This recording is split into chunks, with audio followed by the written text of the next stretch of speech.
Good afternoon, everyone. Sorry I had some technology issues there, but better late than never. I was able to figure it out, and here we are.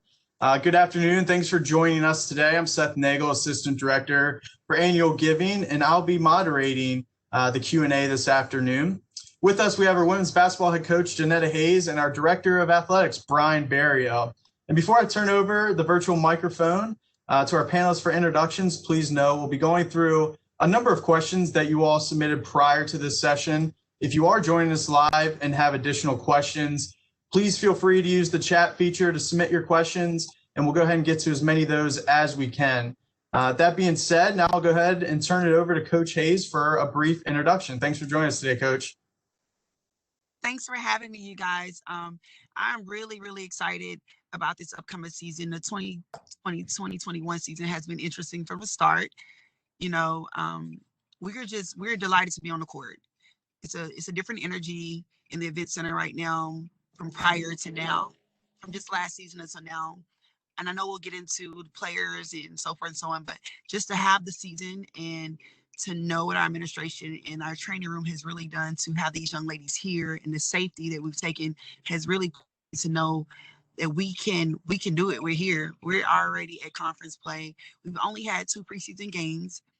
You know, everyone said as a win is the opportunity to get on the court. So if we're looking at things through those goggles, then we had wins. But as a coach, you know, there's a lot that we want to accomplish.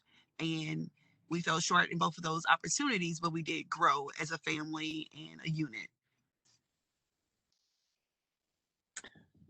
Yeah, and you know, this is like Janetta said, this is a pleasure for me to be here and speak with all of you. And to kind of echo the sentiment that Janetta put out there, it really is a win just to get on the floor this year. And there's been a lot of schools that haven't been able to do that. And you know, one thing that she's not going to tell you, but I'll tell you, is you know, this team was under quarantine for several weeks leading up to the season and didn't get their normal practice.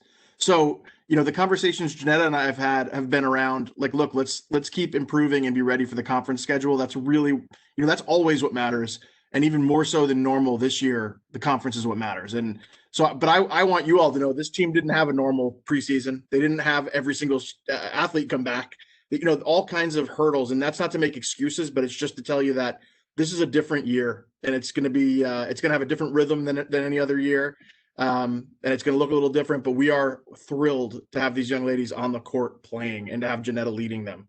And so I can't say enough about the incredible attitude that Janetta and her staff and the student athletes had throughout this whole process getting us here.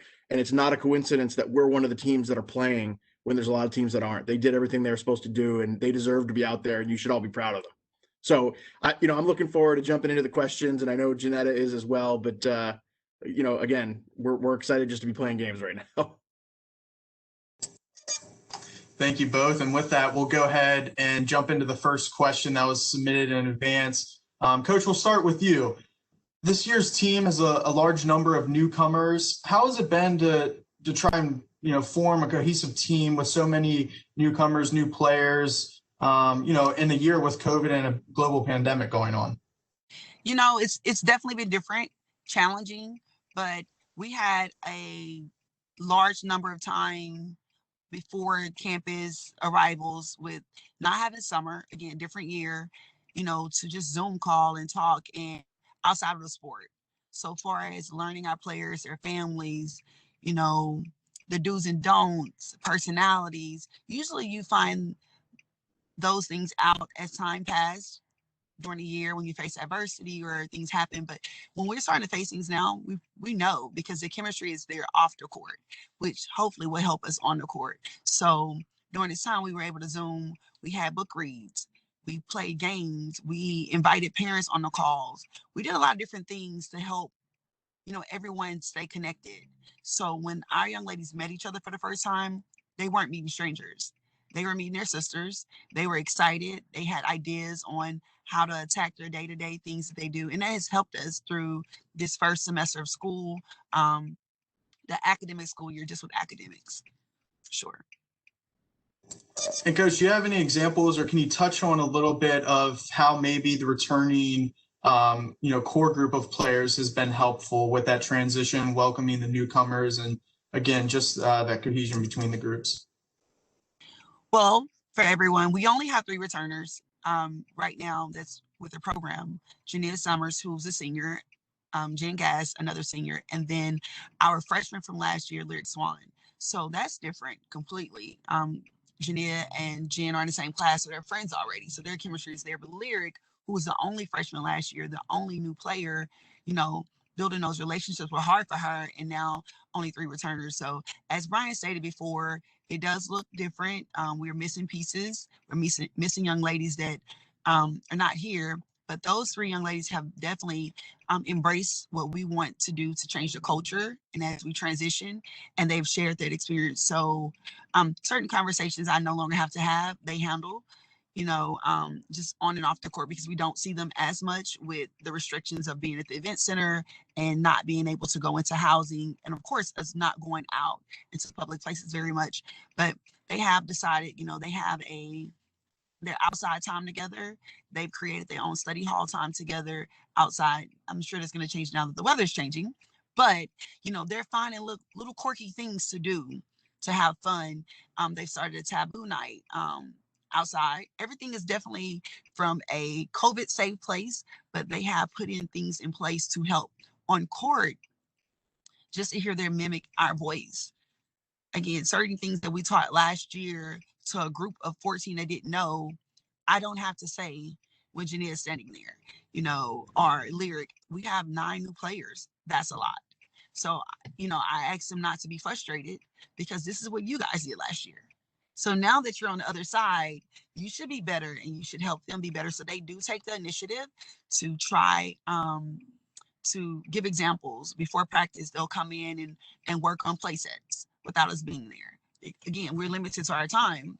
So they're able to get in the gym before we are, weights. So they'll come in and work on some things on their own, or we leave and I see them going through sets. We couldn't do that. I'm excited about that. And I'm excited that our returners from last season, our veterans, are taking a, approach of, this is our team and this is what we want for our group. Thanks, Coach. I have one more question for you before we move on to Brian here. We talked about the quarantine, shutting the program down for a little stint of time. How's your preparation for the season been affected by the numerous schedule changes? And with that, how do you keep your student athletes motivated with all those changes? Well, we definitely were quarantined, everyone, coaches included. And that was interesting to see how they responded to it. What could we do to help the situation? So we started a workout group outside of just them getting out of the room for 1 hour a day. We started to, Coach TJ challenged the girls to push-ups. So that was their deal every day. You have to get so many push-ups in, and they would call each other. For myself, Bonnie, our post players, she has a bike in her room. So I purchased a bike. So we're gonna bike at this time and watch Grey's Anatomy every time at this time, Bonnie. So more so is relationships. We're working on those relationships, and we understand that it's hard. We're not saying it's not hard, but if it was easy, everyone would do it. So this is your challenge, and if you're up for the challenge, great things will happen for you. I think one of the biggest things to keep them locked in and engaged is I share different, NCAA experiences with them. So right now, Virginia has 5 players, and they had to go and recruit other players from other teams. So they have a hockey player and a lacrosse player now. That's different. And they're in the ACC. Oh my gosh, Jacksonville has 4 players. They just recently picked up a track runner, I think, and a volleyball player. So because we have been fortunate, as up until this point, to not be shut down completely, have players available, healthy, not opting out, and we still have a number 11 or 12, we're grateful. So it's our duty to come and be proud to be a retriever and put it all on the floor. So that was my last text, I think, on yesterday. So every time I see a new, thing like that, I share with them. So you're not the only people going through it, and they're doing it with only 4 people. We have an entire group. So we have each other to lean on. So when you want to vent, it's okay. We only get to do it for 2 minutes, and then we have to let it go. That's the rule. 2 minutes and move on, because that is a full timeout. a minute and 30 seconds. So we need to take a time out and come back to reality that this is life. This is a COVID year, and we just have to figure out how do we work in that year. And lastly, I think the one thing that we try to do is compare everything to the real world, a work day. What does that look like in the COVID world for your parents now, for your coaches? Like, we still have to go, we still have to do things. So what does that look like for you guys? And it helps them understand things a little bit better because they like their phones, their shoes, their books, their cars. Their parents pay for those things. So this is also a job for you. So you have to do your job. And so who wants to go to work and be unhappy? You want to go and attack it with a positive positive attitude. So we go back to a read that we read this summer, The Energy Bus. So every time we have a moment, we were quarantined and didn't shut down. It was like, oh my gosh, a minute and 30 seconds to 2 minutes, and then we have to let it go. Thanks, Coach. That's a great book. John Gordon has a number of great reads. Brian, shifting over to you now, can you tell us what's impressed you most during the pandemic, relative to women's basketball, the players and the staff? I don't know if you have any specific examples or just a general overview there. Hey, a coach that I really respect said to me recently, and it struck me as a really good analogy, that this pandemic has been like a low tide, and there's all these boats out in the harbor, and you're seeing what's below the waterline right now with people. And what I can say about Janetta and her staff and her student athletes, this group from day one going through this, I have not heard complaining. I have not heard woe is me stuff at all from them. The attitude has been incredible and positive and flexible. And with Janetta in particular, she's had a great perspective about where we are in the world right now and what's going on and how it's bigger than college athletics. It's bigger than UMBC. And, I think I always find that's a great quality in coaches. It's probably a great quality in all people, that when there's things you can't control, you don't spend time worrying about them. And I haven't seen with Janetta at all any sign that she's feeling sorry for herself, or she's going, oh, why is this happening? This is ruining our year, or anything like that. It's been, hey, this is the hand we're dealt, and this is how we're going to play it. And she's been spectacular about that in terms of just part of our coaches group in general. And obviously that's then taken on by the team. And the women's basketball student athletes, like, if you don't know what it's like on campus right now, in the fall, let alone right now when there's almost nobody here, this is a tough situation for these young women. And the fact that they're coming to practice every day and working this hard and staying this positive is such a testament to how much they care about basketball and how much they care about their craft. And that comes from the head coach. And I don't say that because Janetta's here with me. I mean, she's been absolutely top notch throughout this whole thing about just having that sense of perspective and giving that to her student athletes. And at the end of the day, this is going to end and we're going to come out of it. And these young women in this case, this is going to be a defining, growth point in their life, getting through this and getting through it in a positive way. And, as a leader, I couldn't ask for more in terms of what Janetta has done to really foster that growth. And it's going to benefit them down the road. Great. Thanks, Brian. And this next question is actually for both of you. Brian, I guess I'll leave it with you since you have the virtual microphone. Maybe from an administrative standpoint, what are some of the advantages and disadvantages to the new conference schedule format?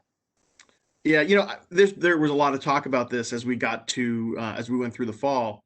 And look, if you think about it, there's a dozen different ways you could do a conference schedule in college basketball this year. And there was talk about bubbles. There was, obviously, we have our normal format. There's all these different things you could do in between. And the reality is lots of conferences do lots of different things. And at the end of the day, everybody in the conference has the same schedule. So there's no advantage gained. And so to me, I think it's a sign that we came to the right place with this. For those who don't know, the format is back-to-back games every weekend with the same team at the same location.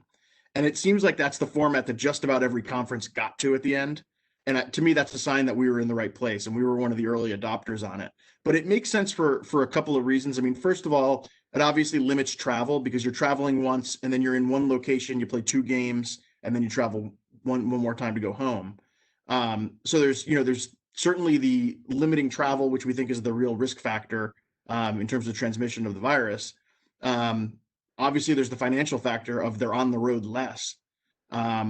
But there's also the thing that folks don't see is that there's a testing cadence every week, where our student athletes are being tested 3 times, and this allows us to not test on game day, but have one test cover both games and not impact a series, like split a series that way. And if a team does have a positive test and we get a game canceled, we know that it's 2 games. Like if I don't want to say this out loud, but if next week's games got canceled, we would know that, okay, well, those are 2 home games against Albany that we have to make up. It's not one road game against Binghamton and one home game against Stony Brook, and you got to figure out how to do that. It's just, hey, is there a midweek we can sneak it in, or we built in some flexibility at the end of the year? And the fact that it only impacts one other team, I think, gives us a better chance to play more games, which is really the name of the game this year. And Coach, I'd love to hear your feedback. Again, in terms of advantages, disadvantages for the new conference schedule format. And additionally, do you prepare any differently for conference play, being that there's going to be, back-to-back games with the same opponent? Well, I'll start by saying I don't a disadvantage because we're getting a chance to play. So just being grateful that we can. I don't think there's a major disadvantage that has to be like mentioned. But to piggyback, what Brian shared was financially puts us in a better position. As coaches, I feel safe.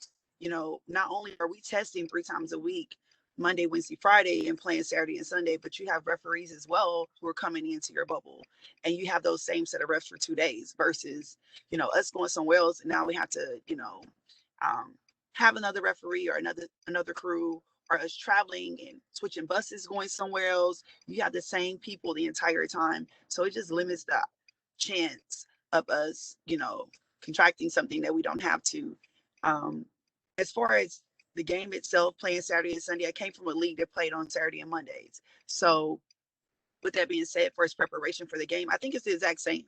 Now, I think the cool part is if something kicked our butt on Saturday, it shouldn't kick our butt on Sunday, or, as coaches, if we did something great, what adjustments would another team make? And so while I'm watching a game from Saturday, preparing for Sunday, I'm thinking about all the adjustments I may see so we can be prepared. We don't have a shoot around on Sundays for the most part. So if you're on the road, you're literally coming in to play. Maybe that's the disadvantage. I can get in the gym on a Sunday morning with my team early, but they're not required to have a shoot around on Sunday games. So most people probably don't want it, because especially if you travel, because you came in, you played, and now you have to turn around and play another day. But it's going to come down to our players and our coaches seeing how prepared they can be, and the kids just being excited about love for the game and being coachable. So I don't think prepare any different. But I will say this, as we get deeper into conference, we will have packages for different days, like offensively.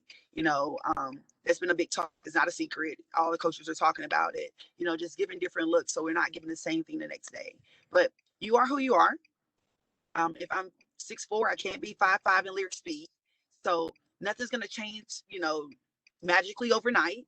You got to make shots, and you have to, just take care of the ball, things of that nature. So I don't see teams like just changing. I know we won't be able to. If they can, great for them, but just change everything overnight. But we will try to be solid and make adjustments quickly. That's a really good point, Jeanette. I think those Sunday games are going to be a fun chess match. I mean, we've got a lot of great coaches in the league on both the men's and the women's side, and it will be interesting to see, as those teams are familiar with each other on the second day, what that looks like. And Brian, you've had an interesting first year at UMBC, to say. Is interesting the word? Is that right? I don't know if that's the right word. It's one word we could use, but that's what was submitted in the question. How have you seen the university's commitment to athletics play out since you've arrived on campus? And has the larger campus community been supportive of athletics during the pandemic? And if you want to share any examples there. I can't say enough about how, and it's one of those things where I could start naming people and then I could go all day. But starting with our president, Freeman Rabowski, Greg Simmons, who's the VP for institutional advancement. I could go down the list, Nancy Young, Lynn Schaefer, all the people who've been so supportive of what we're trying to do and have kind of bent over backwards to help us get through this. It's incredible, and it's heartening. And I think, the flip side of that is it's what our student athletes are doing right now by being on the floor and being on ESPN and giving our campus something to rally around. You can tell how well that's received too, and how much it means to everybody on campus. It's a big morale boost. And it has been an interesting year, and it's been a difficult year, but it's also been incredibly rewarding to see that relationship and see how much, like, it's clear to me how much what we're doing means to Freeman, and it means to the folks on campus, and it means to our students. And there's no question in my mind that as we come out of COVID and, we turn our attention to the things that really matter for the university moving forward. So, our enrollment, our academic excellence, all the things that we're trying to achieve, athletics is going to be part of the solution moving forward.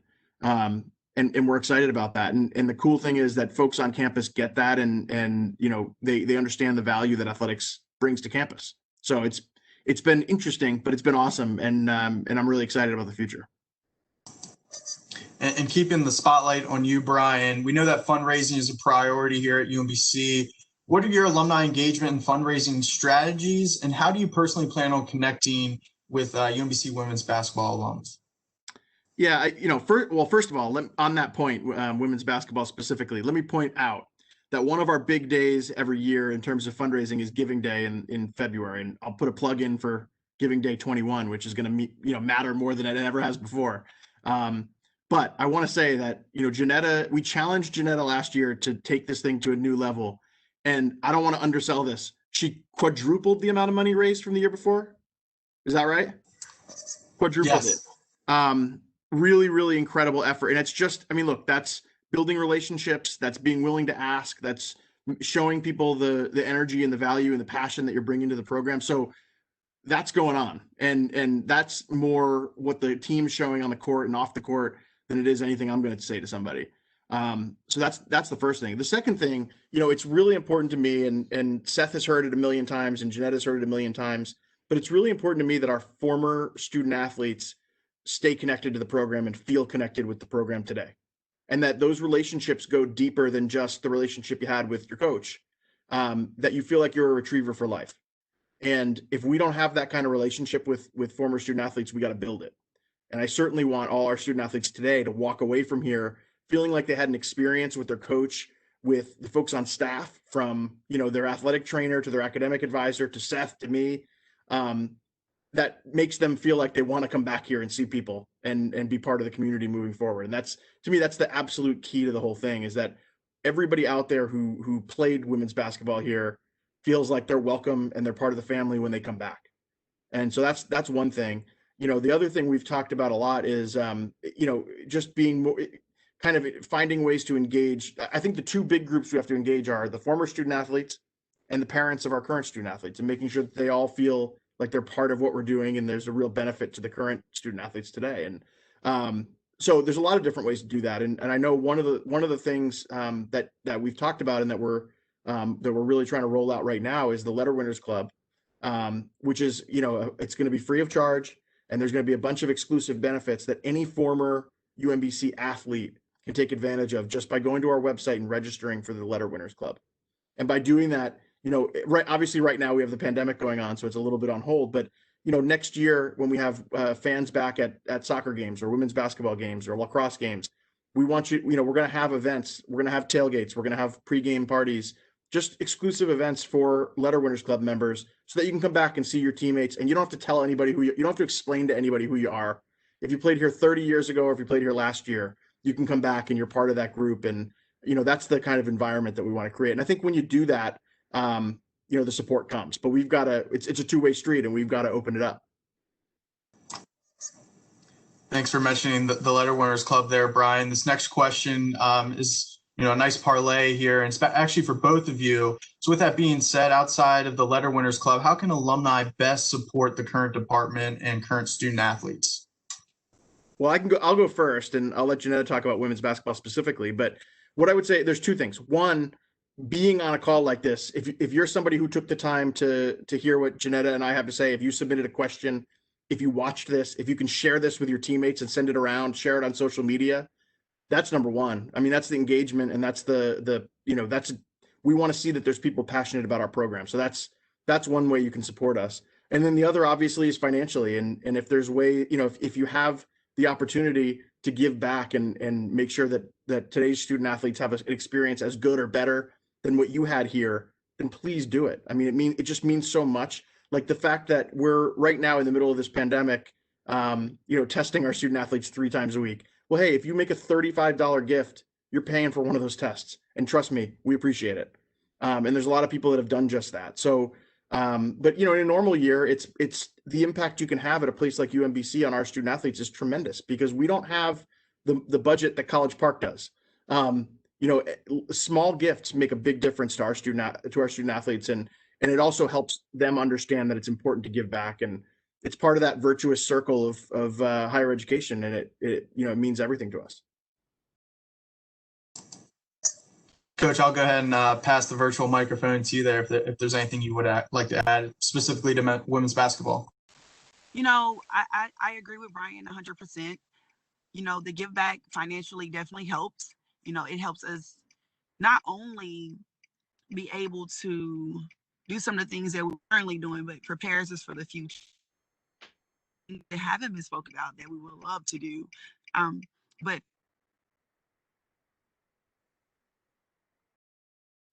really expensive. They become heavy on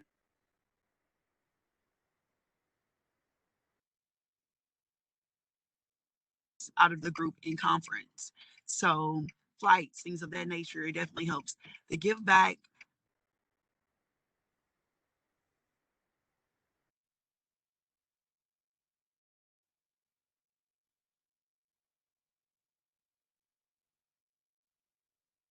have a question, you want to learn about the program, we're willing to share, we're open. Just recently, I reached out to a few former players. We have the group.